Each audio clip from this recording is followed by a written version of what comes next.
Welcome back to Designed for More. Today, I'm inviting you to enter a space of gentle but radical inquiry with me. A space where I currently am. I'm inviting you to meet me where I'm at, to turn inward, to look at and perhaps rewrite, I hope rewrite, what we're actually available for. I've been having a moment in my own life recently where I realized that I've been tolerating things I'm just simply no longer in resonance with. I've actually been available for things that I say I've put down, like struggle, survival, and self-abandonment. And it's time to take that out of the shadow, put it into the light, and look at it as truth. So let's begin. And I'd like to start with a question. It's a simple one, but not an easy one. What are you available for? And when I say you, I mean the real you, the unmasked you, the you that's underneath the performance and the conditioning. What do you actually consent to? Energetically, spiritually, physically, in the literal architecture of your life, what are you truly available for? If I'm being honest, there was a long stretch in my life where the answer was, I'm available for being needed. I'm available for carrying the weight, for being the stable one, the capable one, the do-it-all one. I told myself that I was devoted to peace, but in truth, I was available for pressure, for proving, and eventually, again and again, for burnout. And maybe you can relate. Maybe you say you're devoted to rest, abundance, ease, but your calendar, your nervous system, your relationships, they all say otherwise.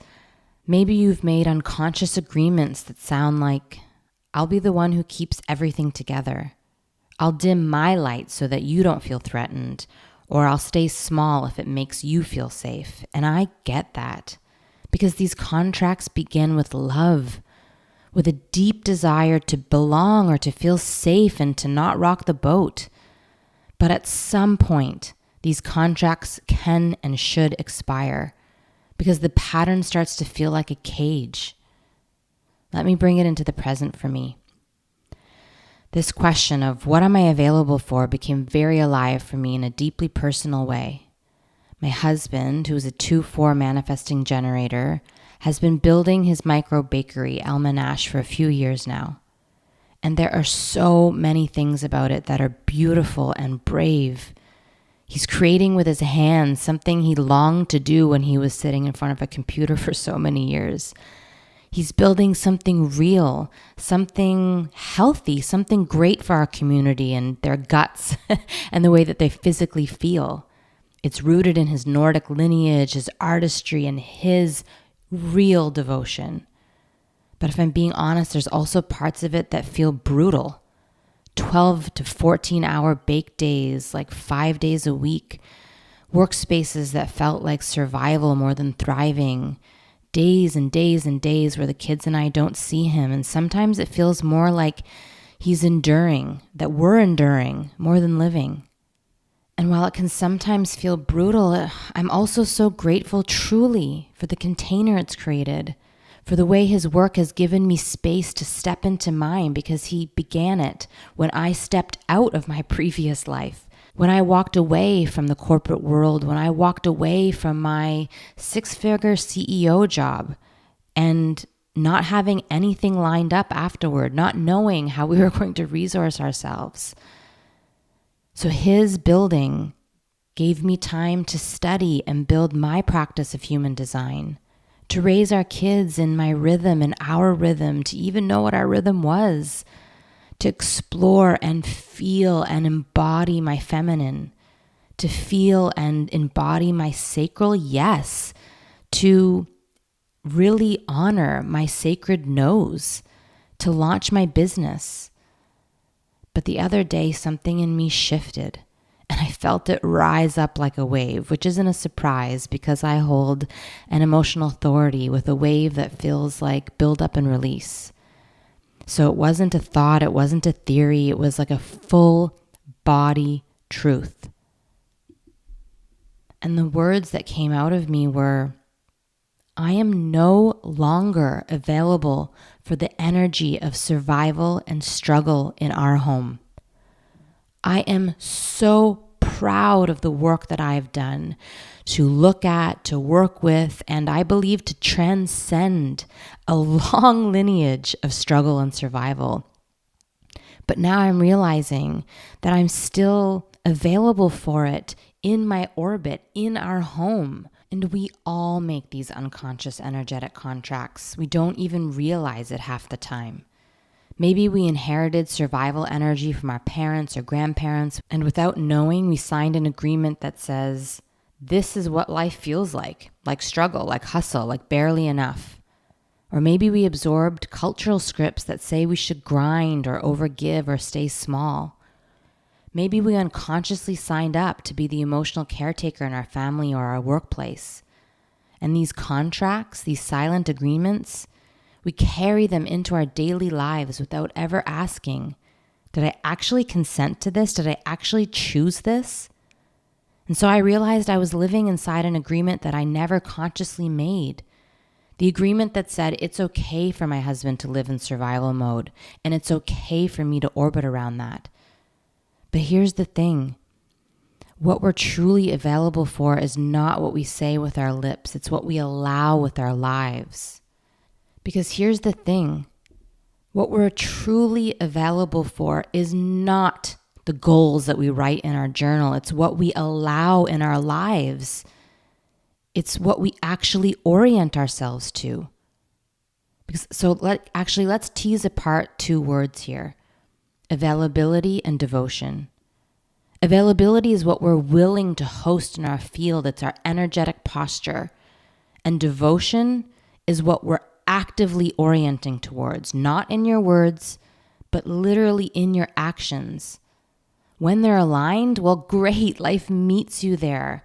Alignment can look like saying that you're devoted to truth and choosing the brave conversation. Saying you're devoted to spaciousness and letting go of what feels tight. Saying you're devoted to creative joy and restructuring your week around what lights you up. But sometimes, and I would dare to say oftentimes, those two don't actually match. I might say I'm devoted to thriving, but if I keep tolerating dynamics of struggle, then what I'm actually available for is survival. You might say you're devoted to abundance, but if you keep holding on to toxic clients out of fear that nothing better will replace them, then what you're actually available for is scarcity. You might say you're devoted to intimacy, but if you stay in surface level relationships because you're afraid to be fully seen, then what you're actually available for is loneliness in disguise. You might say that you're devoted to peace, but you tolerate chaos because calm feels unfamiliar. And it's confronting when you realize that these two don't line up. But you know what? It's also super liberating because it means you have choice, and you do. You get to choose what you're available for. You get to update the contracts, and you get to write a new story. And this is where human design can sometimes bring nuance. Generators, we can get so used to pushing through that we forget that we're designed to be lit up. If we keep working when the spark is gone, then what we're available for is exhaustion, and that is not it. Manifesting generators like Jesper are designed to pivot, to experiment, to taste. But if you stay frozen in one lane because it feels safer, then what you're available for is frustration instead of flow. And that is not it. Projectors often overgive, saying yes to what drains them. Maybe you're devoted to recognition, but what you're actually available for is depletion. And that is not it for you. Manifestors may crave impact, but if you retreat into isolation, then you're available for loneliness. And that is not it. Reflectors, you long for clarity, but if you don't create spacious environments, then you're available for distortion.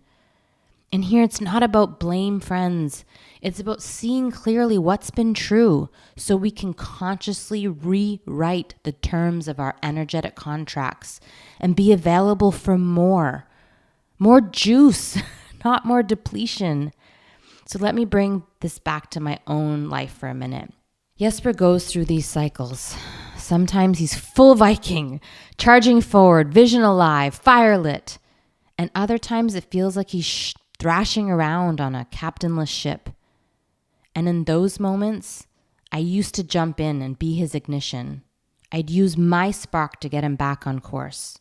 Practically what that looked like is that I would tolerate the struggle. I would tolerate being aware of his survival mode. I would tolerate being aware of his comfort in struggle versus thriving, because I knew that that's what feels familiar to him, until I literally just couldn't take it anymore, until my emotional wave built up to such a pressure that it would burst out. And so I would name it and I would put down a boundary, and it would work for a while. It would be the ignition. It would be the spark that catalyzed change for a while.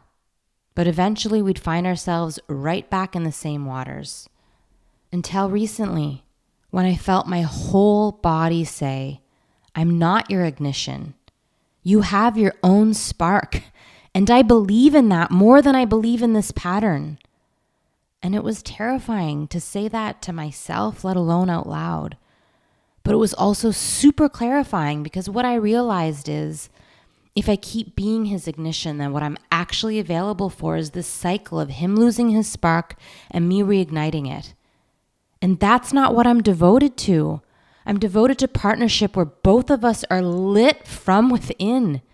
I'm devoted to a home where thriving is the baseline. I'm devoted to joy, to spaciousness, to vitality, to creativity. And that meant I had to change my availability, because that's not devotion. That's codependence disguised as compassion. Real devotion doesn't require depletion. Real devotion sounds like, I see your spark and I'll trust you'll remember it when you're ready. And that's the shift. That's the unhooking. So now I'm asking myself daily, what am I available for in this moment? What am I devoted to in this season of life? And I want to offer this to you as well, right here, right now. I invite you to take a deep breath with me. In through the nose. And exhale out of the mouth.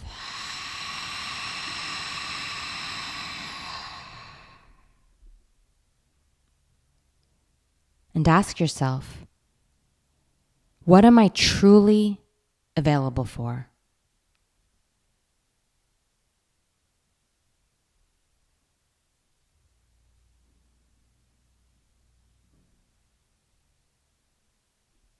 What am I actually devoted to?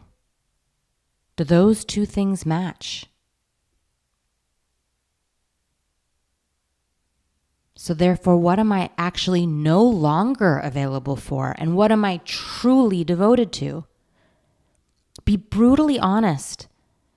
Maybe you're available for overwork even though you say you're devoted to balance. Maybe you're available for scarcity even though you say you're devoted to abundance. Maybe you're available for surviving even though you say you're devoted to thriving. Write down 3 things you're no longer available for. And then write down 3 things you're calling in. 3 things that you're truly devoted to. And let your body feel the difference. Because here's the gift. You can rewrite your energetic contracts at any moment. You don't have to keep consenting to survival just because it's what you've always known. You don't have to keep hosting scarcity just because it feels safer than the unknown. And you certainly don't have to keep tolerating misalignment just because you've normalized it. You get to say, I am no longer available for this. And you get to say, this is what I'm devoted to. And I know from experience that the moment you say it, not just with words, but with your body, with your choices, life will rearrange around that clarity. So let me circle back to that original question. What are you truly available for? Not the theory, not the story, not the surface, but the truth. Because here's what I know. You are designed for more alignment, more freedom, more joy, more satisfaction. And when you choose to align your availability with your devotion, you stop surviving and you start living. You are allowed to rewrite the terms of your availability, my friends. Not out of force, not out of guilt, but out of devotion to the life that you chose to come here to live. So I invite you to take a breath and let yourself choose. Until next time.